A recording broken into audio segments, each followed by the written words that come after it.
Comrade Buddhadeb ভট্টাচার্যকে ফাঁসাবার চেষ্টা হচ্ছে, comrade Suryakanta মিশ্রকে ফাঁসাবার চেষ্টা হচ্ছে, কমরেড গৌতম দেবকে ফাঁসাবার চেষ্টা করা হচ্ছে। সেই তালিকায় আমার নামও যুক্ত আছে, কিছুদিন ধরে টের পাচ্ছি। সারদা মামলায় ফাঁসাবার চেষ্টা করেছিলেন, পারেননি। এখন একটা খুনের মামলায় ফাঁসাবার চেষ্টা করছেন বলে মনে হচ্ছে।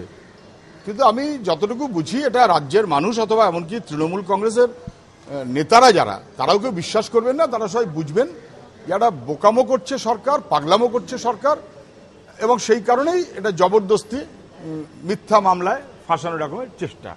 এটা মানুষ ভালোভাবে নেবেন না। যারা করেছেন তারাও জানেন, যারা দেখভাল করবেন তারাও জানেন। এ নিয়ে কোনো টেনশন করার কোনো দরকার নেই। যে রাস্তায় যাই সে রাস্তায় যাব, থানার পাশ দিয়ে যাব, অ্যারেস্ট হলে করবে। সরকারের যদি মনে হয় যে তাদের কাজকর্ম বড্ড কমে গেছে, অ্যারেস্টই করা একমাত্র কাজ, বাছাই করে করে।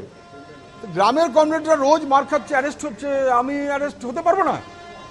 পারলে সরকার করবে, এফআইআর এর নাম থাকলেই অ্যারেস্ট করবে, উইদাউট এনি এনকোয়ারি। দেশে কোনো আইন নেই, দেশে কোনো বন্দোবস্ত নেই, যদিও বেআইনি কাজ ওরা বহু করছে। এখানে যদি করবে।